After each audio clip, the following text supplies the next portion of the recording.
Chaque jour, retrouvez les 4 programmes Fréquence Évasion Radio et Monte Carlo Azur en live. Des podcasts gratuits, des infos concernant vos émissions préférées sur les sites de fréquenceévasion.com et montecarloazur.com. YouTube est un complément des programmes de Fréquence Évasion avec plus de 500 vidéos à votre disposition. Bonne journée sur Fréquence Évasion, la radio d'expression. La clé du mystère sur Fréquence Évasion, histoire insolite, recherche et témoignages. Dans quelques instants sur Fréquence Évasion, la clé du mystère, nous serons en compagnie de Frédéric. Et nous allons parler d'un personnage que vous connaissez certainement. Il s'agit d'Edgar Cayce. À tout de suite. Réactualisez régulièrement toutes vos applications iPhone et Android sur les sites de Fréquence Évasion Radio et Monte Carlo Azur. fréquenceévasion.com, fréquenceévasion2.com et montecarloazur.com. Fréquence Évasion. Fréquence Évasion. La clé du mystère sur Fréquence Évasion, recherche et témoignages. Frédéric, bonjour, merci d'être avec nous. Bienvenue dans la clé du mystère sur Fréquence Évasion. Bonjour Alain, et puis merci beaucoup encore une fois de votre invitation, et puis bonjour à tous les auditeurs. Alors, nous allons parler d'un personnage très connu, Edgar Cayce, né le 18 mars 1877, près de Beverly, dans le Kentucky, aux États-Unis. Qui était Edgar Cayce ? Alors Edgar Cayce, c'était un personnage complètement incroyable, un grand mystique, un prophète pour certains. Il était surnommé d'ailleurs le prophète dormant. Alors, j'expliquerai un petit peu par la suite et au fur et à mesure de nos échanges. Typique, en 1877 est décédé en 1945 aux États-Unis.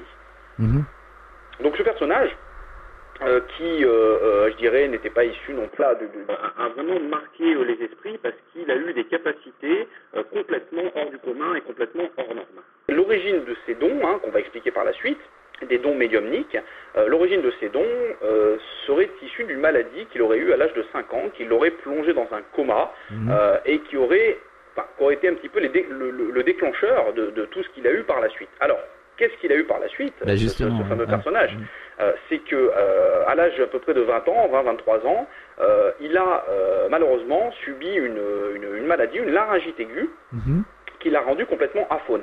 Et il a perdu totalement la voix, il est arrivé en 1900 à peu près, et ça posait de gros problèmes parce que c'était quelqu'un qui utilisait, comme tout le monde bien sûr, la voix, mais qui s'en servait aussi un petit peu comme un outil pour les différents travaux qu'il avait à faire. Donc, par la suite, ce qui s'est passé, c'est qu'il y avait ce qu'on appelle alors des hypnotiseurs locaux, qui se déplaçaient un petit peu dans les campagnes ou au niveau des États-Unis, issus un petit peu des milieux du cirque, donc pour plonger les gens dans un état hypnotique et puis faire des choses par la suite, comme on peut voir aujourd'hui. Et un des deux hypnotiseurs qu'il a rencontré, parce que ça s'est fait en 2 temps, mais un des 2 hypnotiseurs qu'il a rencontré a dit moi je veux bien essayer de le plonger dans un état hypnotique pour essayer d'améliorer la maladie qu'il rencontre et les problèmes qu'il rencontre. Parce qu'apparemment cet hypnotiseur arrivait à obtenir certains résultats par ce biais-là. Donc ils ont réussi à plonger notre ami Edgar Cayce dans un état hypnotique avancé, une sorte d'auto-hypnose, de transe importante.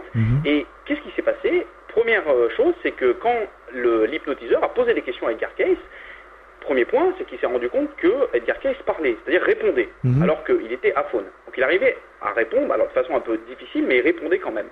Et chose très étrange, il répondait avec une aisance et une pertinence qui était complètement incroyable. L'hypnotiseur posait une question simple, pourquoi êtes-vous malade ?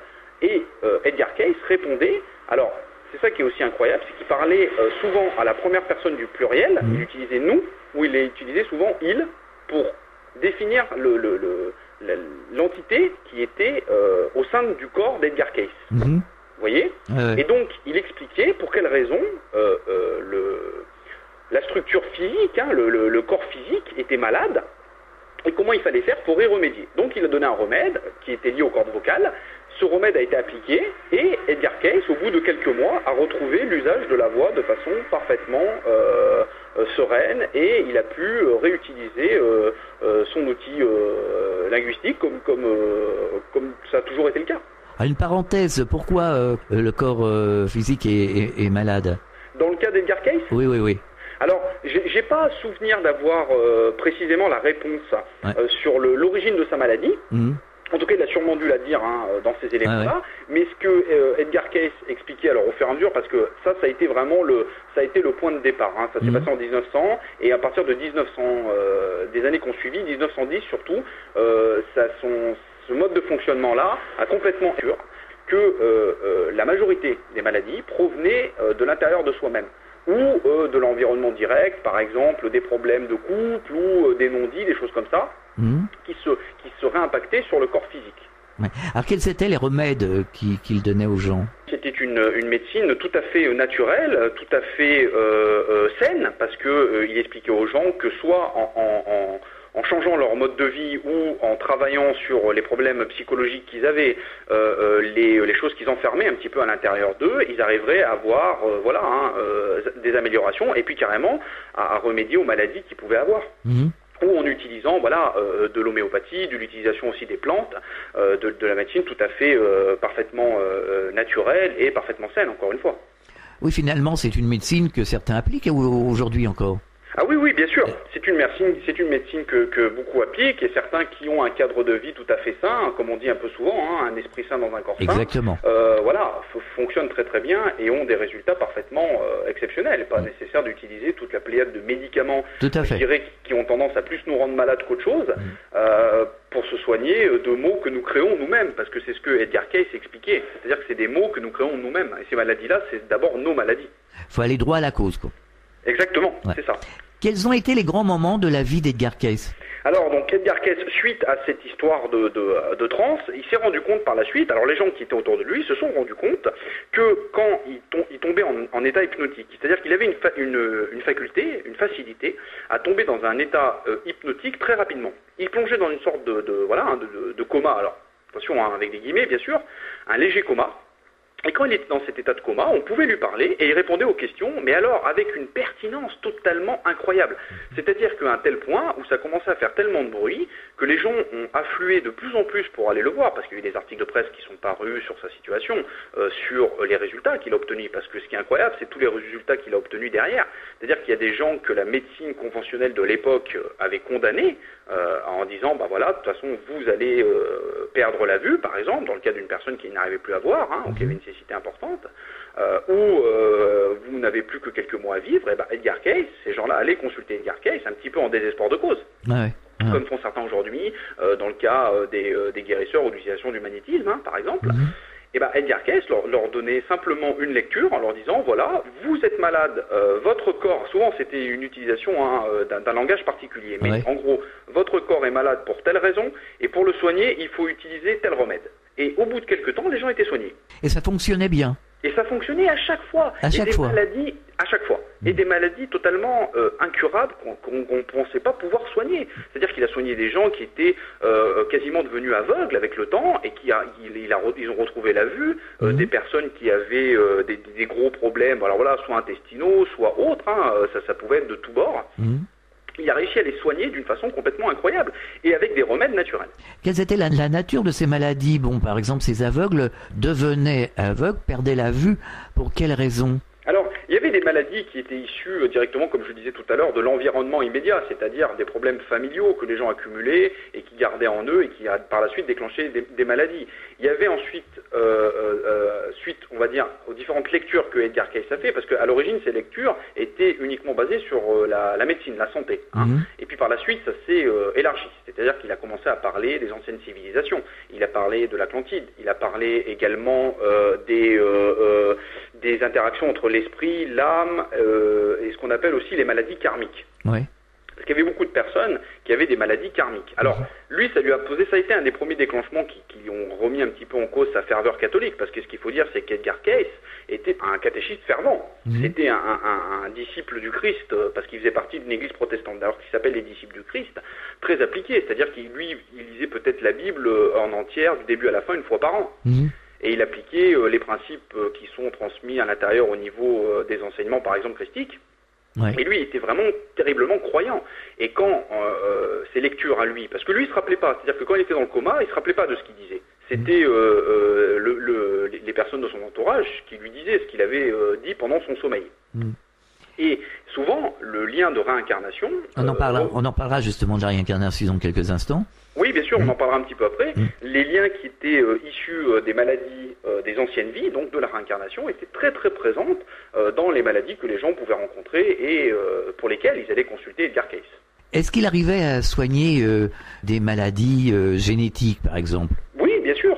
Il il y a eu des maladies comme ça génétiques qui ont été soignées, des maladies qui ont été déterminées comme parfaitement incurables par la médecine conventionnelle. Alors des gens qui ont fait des pléiades d'examens, donc c'était à l'époque 1900, hein, donc on n'avait pas non plus la pointe de technologie qu'on a aujourd'hui. Quoi qu'il en soit, il y avait des maladies très importantes que la médecine ne pouvait pas soigner, et avait même déclaré en disant, écoutez, monsieur ou madame, on ne pourra pas vous soigner, c'est pas possible. Donc il va falloir vivre avec ce mal, et ces gens-là allaient voir des Edgar Cayce qui lui leur trouvait, c'est ça qui est complètement ahurissant, c'est qu'il leur trouvait des remèdes parfaitement, je dirais, quelque part assez faciles à appliquer. Je suppose que ça a été contrôlé, tous ces cas-là ont été recensés. Comment a réagi la communauté scientifique ? Ah bah c'est resté un mystère quelque part. Alors c'est resté un mystère pour beaucoup de scientifiques qui n'ont pas réussi à trouver de réponse, et puis c'est devenu un prophète pour ceux qui l'ont un petit peu élevé au rang d'icône. Parce qu'il avait des capacités et il avait des facilités pour soigner les gens et donner des informations complètement incroyables. Il donnait des informations, par exemple, des gens qui ne l'avaient jamais vu, hein, qui venaient pour la première fois le voir dans leur cabinet. Il allait vous raconter votre vie, quoi. Alors que vous n'avez jamais vu, comment il pouvait connaître que votre tante avait tel type de problème ou qu'avait tel lien de parenté avec telle personne. Vous voyez, c'était impossible. Et il expliquait ça d'une aisance complètement incroyable. On aurait dit un enregistrement qu'on mettait en route et puis c'était parti, quoi, ça déroulait. Alors on en revient toujours à la même chose, j'ai encore la cité une fois de plus, on me dit à la radio que je la cite beaucoup, mais on en revient au champ informationnel de Jacqueline Bousquet. Oui. Finalement, Jacqueline Bousquet disait, il ne sert à rien de traiter les symptômes, il faut agir sur le champ informationnel. Oui, c'est ça. C'est-à-dire qu'il faut agir sur la cause, tout à fait. Les conséquences. Ouais, voilà. Parce que c'est un peu la maladie, hein, si vous me pardonnez l'expression, mais c'est un peu la maladie de notre société, c'est qu'on s'affaire et on s'attelle à essayer d'arranger les conséquences, mais on règle pas les causes. Tout à fait, oui. Donc ces conséquences-là d'une cause qu'on n'a pas réglée vont revenir, mais d'une façon différente. Et elle disait donc, Jacqueline, elle disait qu'en agissant sur le champ informationnel dont on est issu, et bien évidemment, c'est comme si on changeait de fréquence, on changeait la fréquence et on enlevait la maladie. Oui. Voilà. Bien sûr, mais c'est exactement ce que prenait Edgar Cayce à la fin de sa vie, c'est qu'il expliquait qu'on est capable de s'auto-guérir sans aucun problème de tous les maux qui, encore une fois, la plupart des maux, si ce n'est la majorité des maux qui nous affectent, sont issus directement de nous. C'est-à-dire c'est nous qui créons la maladie. Et ce qu'on appelle en langage des oisons, c'est un langage en fait, c'est le langage de tous les jours qu'on utilise, mais qui a une signification particulière si on le détaille et si on va chercher un peu les racines. Et la maladie, c'est le mal a dit. Vous voyez, et donc c'est quelque chose qui est d'abord issu de nous et que nous créons, alors inconsciemment, bien sûr, la plupart du temps, mais qui va refléter sur le véhicule corporel, hein, qui est notre corps physique, et qui va se transmettre alors ou qui va réagir selon telle maladie, de l'asthme ou je sais pas encore des maladies de peau, des maladies sanguines, etc., etc. Alors certains répondront, il faut y croire. C'est déjà là la première chose, bien sûr qu'il faut y croire. Alors finalement, faudrait redéfinir ce qu'est la croyance. Exactement, hein, c'est ça. Parce que finalement, la croyance, c'est pas croire quelque chose bêtement comme ça. Ça va beaucoup plus loin que ça, la croyance. Ah oui, bien sûr, ça va beaucoup plus loin que ça. Et également sur le côté de ce que Edgar Cayce appelait la prière. Tout à fait. La véritable prière, qui n'est pas répéter bêtement des mots que vous avez lus dans la Bible ou dans un autre livre saint, entre guillemets saint, comme le Coran ou qu'encore d'autres religions utilisent, en les répétant bêtement et inlassablement. Non, la vraie prière, elle vient du cœur, et la véritable prière, elle vient des profondeurs de l'âme. Voilà. Et cette prière-là a un impact immédiat, bien sûr, sur nous et sur les interactions qu'on peut avoir avec les mondes invisibles. Et ça veut dire agir justement, vouloir modifier les choses, les paramètres. Exactement. Voilà. Et comme disait Jacqueline Bousquet, il vous sera fait comme vous pensez. Oui, ou vous saurez ce que vous pensez. Exactement. Et donc, finalement, elle disait aussi que quand on pensait d'une certaine manière, on agissait directement sur l'ADN. Oui, aussi. Voilà. Bien sûr, tout à fait. Et je rejoins parfaitement ce que Jacqueline disait, et ce qu'il continue à dire, je suppose, parce que effectivement, c'est le cas de figure, c'est tout à fait ça, bien sûr.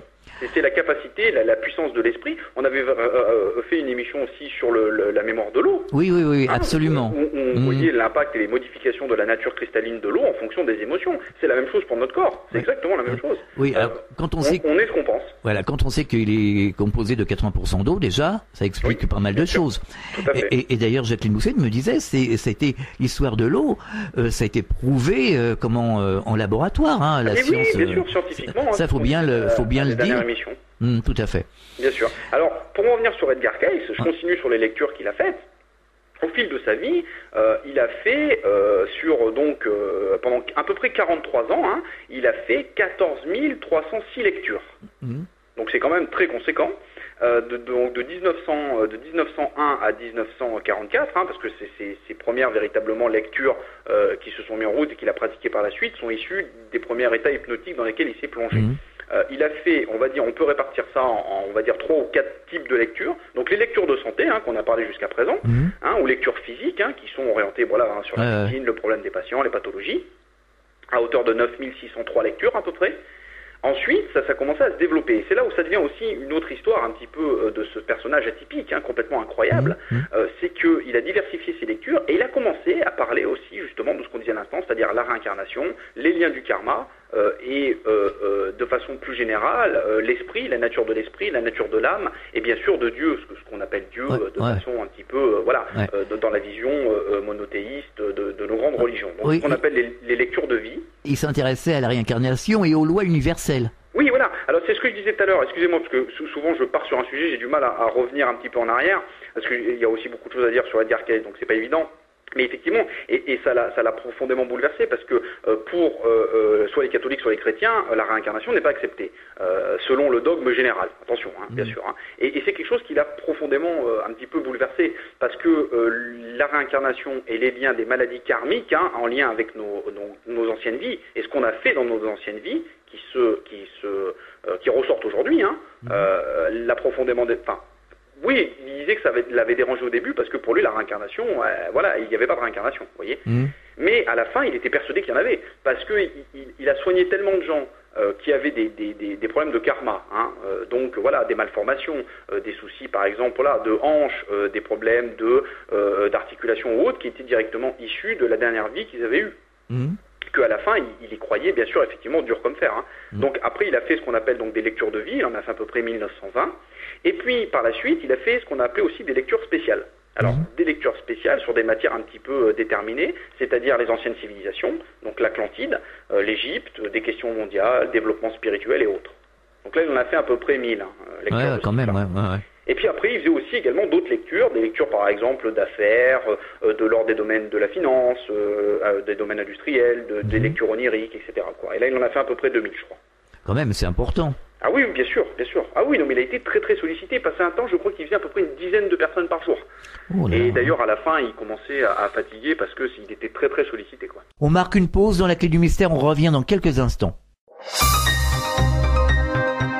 Chaque jour sur Fréquence Évasion Radio, vos rendez-vous quotidiens. Écoutez Fréquence Évasion en téléchargeant l'application iPhone ou Android et retrouvez-nous sur www.fréquenceévasion.com. Infos, chroniques, interviews et détente. Fréquence Évasion Radio, dites-nous tout. Fréquence Évasion. Fréquence Évasion. La clé du mystère sur Fréquence Évasion, recherche et témoignages. Nous sommes de retour et nous parlons d'Edgar Cayce.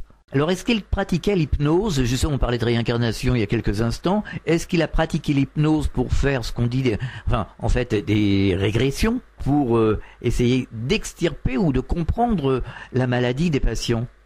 En fait, ce qui se passait, c'est que lui, il expliquait que pour la plupart des cas de figure, il se plongeait dans ce qu'il appelait le livre de vie, ou ce qu'on appelle couramment les annales akashiques. Tout à fait. Voilà, donc qui sont la mémoire de l'univers, c'est-à-dire que sur une dimension qui ne peut pas être palpable, qu'on ne peut pas déterminer de façon matérielle, en se connectant à ce type de dimension, c'est pour simplifier la chose, hein, c'est un peu plus compliqué que ça, mais bon bref, on arrive à obtenir des informations sur ce qu'on appelle les annales akashiques. Finalement, on va expliquer ce que c'est justement les annales akashiques, parce qu'on nous pose souvent la question. Finalement, c'est comme un disque dur, un énorme disque dur où toutes les informations sont stockées, les informations de chacun, de tout ce qui vit, de tout ce qui a vécu. C'est exactement ça. C'est tout à fait ça. C'est-à-dire les annales akashiques sont une mémoire, qu'on appelle la mémoire de l'univers, où tout y est enregistré depuis la naissance du cosmos et depuis la naissance de toutes les âmes. Parce que d'après les lectures d'Edgar Cayce, toutes les âmes, tous les esprits ont été créés au commencement. Tout a été créé. Tout s'est créé au même moment. C'est ce qu'expliquait Edgar Cayce dans ses diverses lectures. Et donc lui se plongeait dans ce fameux livre de vie, comme lui l'appelait, pour obtenir des informations et qui transmettait, alors par l'intermédiaire, donc voilà, de forme orale et de façon très fluide, quoi, où il expliquait. Et c'est pour ça qu'il utilisait souvent, alors c'est ça qui déroutait un petit peu les gens au début, c'est qu'il utilisait souvent nous, il parlait de nous. Il disait nous fonctionnons comme ça, nous sommes issus de, etc.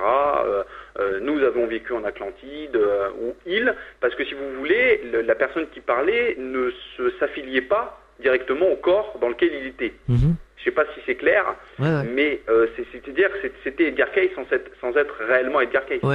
Edgar Cayce n'était qu'un nom, quelque part. Tout à fait. Que comme nous, le nom qu'on porte durant l'âge d'une vie. Oui, tout à fait. Voilà, donc ça c'était assez déroutant. Mais il a fait des lectures sur l'Atlantide où il expliquait comment fonctionnait l'Atlantide, qui, alors encore une fois, on le rappelle, qui n'est pas censé exister, qui n'a censé jamais exister. À part Platon et quelques philosophes grecs qui en ont parlé, il expliquait qu'est-ce qui s'était passé, pourquoi elle s'était effondrée et elle avait été engloutie par le déluge, quelle était la connaissance complètement incroyable que possédaient les habitants de l'Atlantide. Ça allait très très loin, quoi. Et brièvement, qu'est-ce qu'il disait ? Alors, sur l'Atlantide, ça rejoint ce que dit la tradition hermétique. On pourra faire aussi une émission sur la tradition hermétique, parce que ça c'est un peu compliqué, mais c'est très très important à expliquer aussi. Ce que explique la tradition hermétique, et c'est expliqué aussi Edgar Cayce, c'est que, pour faire simple, parce que l'Atlantide, on pourrait faire des livres et des livres dessus, parce que c'était une civilisation qui a duré pendant des millénaires et des millénaires, mais à la fin, il y a eu des scissions, c'est-à-dire il y a eu 2 scissions importantes, avec ce qu'on a appelé par la suite les fils de l'un et les fils de Bélial. Donc les fils de l'un étaient des personnes encore orientées sur la spiritualité, sur l'intérieur de soi, sur le développement spirituel, le respect des autres, etc., etc. Et les fils de Bélial, eux, étaient plus orientés sur l'aspect matérialiste, sur le développement un petit peu de l'ego, quelque part, le bien de soi, sans forcément faire attention à ce qu'on faisait à autrui. C'est ce qui se passe aujourd'hui. C'est ce qui se passe aujourd'hui, finalement. C'est un peu ce qui se passe aujourd'hui, et c'est un petit peu ce que explique, alors je continue un petit peu rapidement sur la tradition hermétique, mais c'est un peu ce qu'explique la tradition hermétique de nos jours, c'est-à-dire qu'on revit ce qui s'est passé en Atlantide il y a des millénaires. Donc nous sommes affrontés quelque part au même système de karma, qui est simplement une loi de cause à effet, parce que ça, je pense que on avait fait une émission sur la réincarnation. Oui. Mais c'est important de le rappeler, et il faut pas voir le karma comme une tare. Non. Clairement, c'est important de comprendre. C'est-à-dire qu'il ne faut pas subir son karma. Le karma est simplement issu d'une loi universelle qui fonctionne de partout de la même façon, c'est-à-dire la loi de cause à effet. Et c'est plus une école, finalement. Oui, et c'est ce que disait encore une fois Edgar Cayce, c'est qu'il expliquait que la Terre était une école pour grandir spirituellement. Même si c'est une dure école, ça reste une école. Alors, certains auditeurs m'ont dit, finalement, quelque part, d'être ici, dans cette dimension, c'est une punition, on est en tôle, quelque part.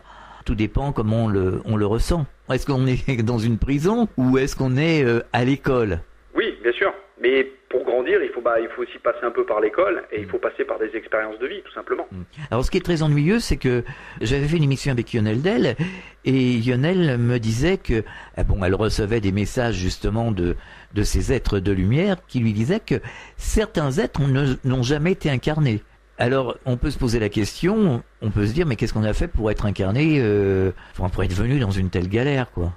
Oui, je pense sincèrement qu'il n'y a pas de hasard. Moi, je ne crois pas du tout au hasard. Je pense que les choses se mettent en place parce qu'elles doivent se mettre en place et qu'il y a une bonne raison. Après, je suis peut-être pas forcément plus partisan du fait que de cette théorie que certaines âmes n'ont pas forcément été incarnées. Je pense qu'on récolte ce qu'on sème, tout simplement. Peut-être que des âmes sont allées très très loin, malheureusement. Malheureusement un peu dans la noirceur, dans la terreur, la souffrance, la haine, et elles en ont récolté ce qui est accolé à ça, tout simplement. Oui, parce qu'il ne faut pas avoir peur de le dire. Ah oui, bien sûr. Et aujourd'hui, elles sont enfermées aussi dans ces espaces-temps qu'elles se créent eux-mêmes.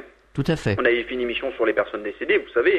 Les personnes qui partent pas, qui trouvent pas la lumière, restent dans leur espace-temps parce que dans leur esprit, dans leur façon de penser, elles s'enferment elles-mêmes dans leur prison. C'est un peu ce qui se passe avec des entités un peu obscures, un peu occultes, qui vont rester et qui vont continuer à s'alimenter, mais d'énergie de basse fréquence, de haine, de colère, de douleur, de choses comme ça. Mais elles se détruisent elles-mêmes, sans forcément peut-être s'en rendre compte, mais c'est un petit peu ce qui se passe. Et c'est aussi, encore une fois, ce que Edgar Cayce expliquait au fur et à mesure de ses lectures. Alors il y a plein de livres qui ont été écrits sur Edgar Cayce, qui sont très intéressants. On peut retrouver donc une partie des lectures qu'il a faites, parce qu'il y avait des lectures qui étaient aussi confidentielles, dédiées à la santé des patients. Par contre, toutes les lectures de type lecture de vie ou lecture spéciale qu'il a pu faire sont mises à disposition. Il y a des informations qui sont vraiment super intéressantes sur l'Atlantide, sur les anciennes civilisations, sur un petit peu le devenir aussi quelque part de la planète, si toutefois l'être humain ne change pas trop de directive, quoi. Alors comme toujours, les sceptiques doutaient de ses prouesses psychiques, ainsi que les chrétiens conservateurs qui se posaient des questions sur son orthodoxie. Finalement, on se retrouve encore dans la même situation qu'aujourd'hui. Bien sûr. Alors, qu'est-ce qui se disait à cette époque, justement, à l'époque d'Edgar Cayce, sur justement ces prouesses? Eh ben, étant donné, alors forcément, il y a eu quelque part un petit peu, il y a eu une diabolisation. De toute façon, c'est simple, quand on comprend pas quelque chose, on le diabolise. C'est souvent ce qui s'est passé. Je pense que l'histoire nous a montré à plusieurs reprises des exemples. Ça a été le cas pour plein de personnes qui malheureusement ont fini sur le bûcher, alors qu'elles n'avaient pas forcément le diable au corps. Mais pour l'Église ou pour les autorités ecclésiastiques en place, elle avait le diable au corps, quoi. C'est un petit peu ce qu'a subi Edgar Cayce parce qu'il sortait des sentiers battus. Quelqu'un qui plonge en état léthargique et qui arrive à obtenir des informations complètement incroyables, complètement hallucinantes et surtout très pertinentes. Parce que si vous faites des recherches sur ce que Edgar Cayce expliquait, vous allez vous rendre compte que ces recherches-là collent avec ce qu'Edgar Cayce disait par la suite. Mais forcément, ça a dérangé parce que ça collait pas non plus à la vision purement, on va dire, catholique chrétienne, parce que c'était ces courants-là dans lesquels il était, où il vivait. Et forcément, ça dérange, comme la réincarnation, comme d'autres positions sur la vie de Jésus. Parce que voilà, ça c'est intéressant, c'est ce que j'allais dire. Pour Edgar Cayce, il expliquait que Jésus était comme le Bouddha. Jésus était comme le Bouddha, c'est-à-dire que c'était une personne physique, mais qui avait accédé à ce qu'on appelle l'état christique. Et à un savoir.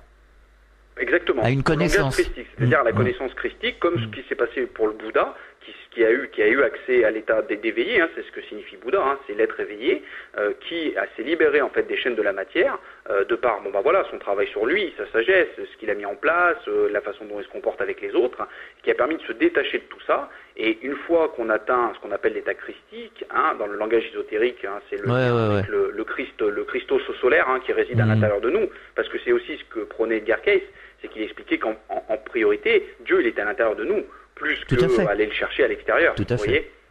Et ça, c'était quelque chose qui dérangeait beaucoup aussi à l'époque.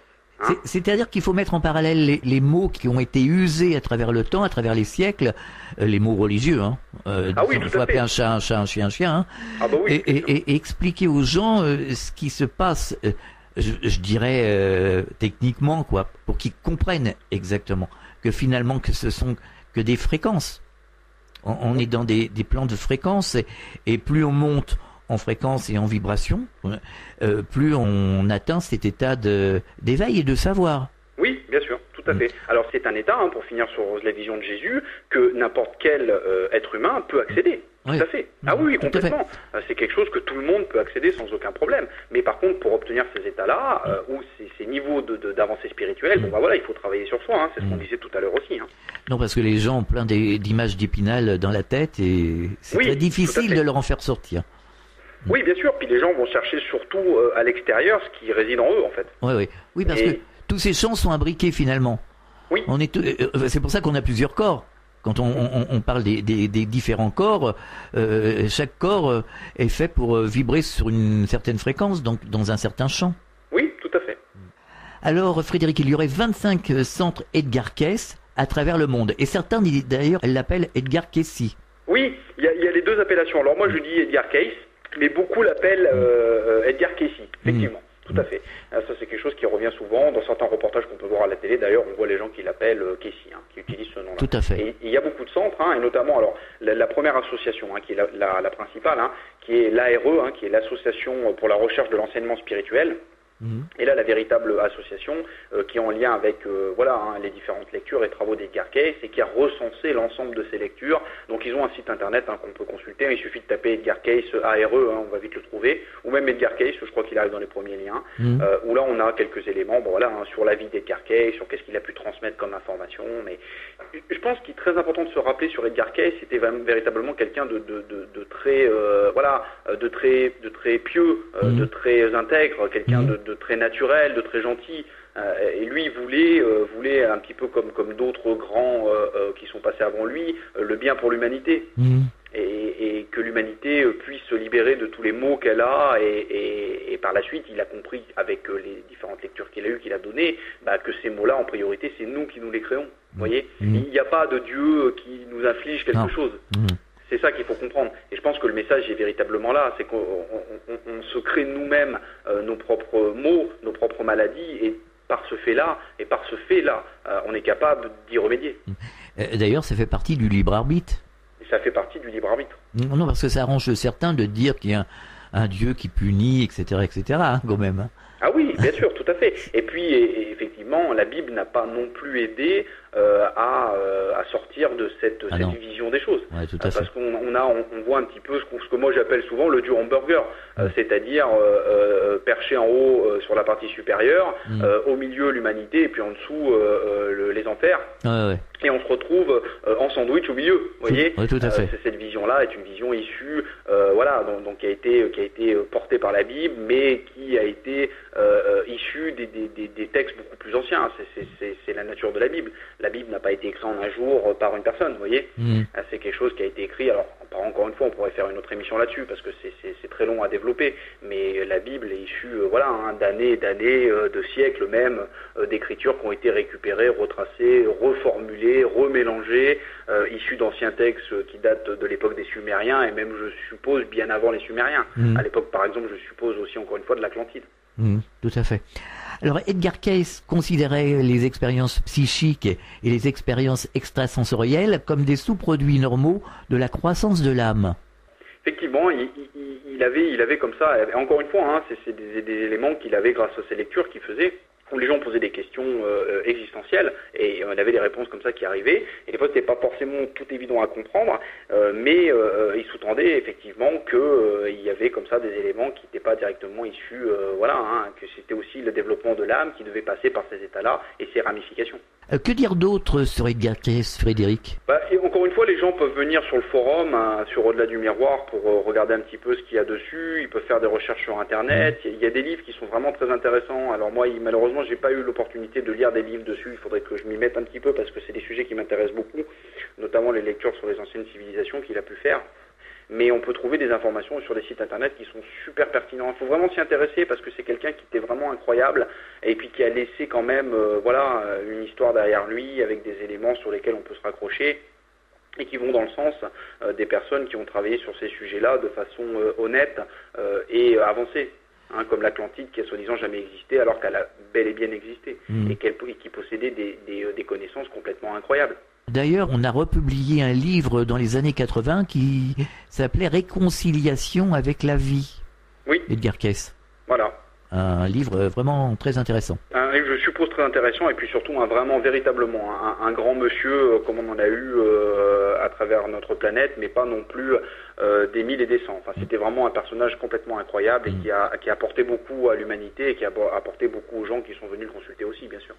Alors pour terminer, quelques mots sur l'Atlantide. Donc, oui, tout à fait. De l'Atlantide, qui était un continent qui était complètement très très grand. À son origine, elle faisait à peu près, ça devait faire facilement la taille de tout le bloc des États-Unis, le bloc américain, nord et est, et qui se situerait justement dans l'océan qui porte son nom.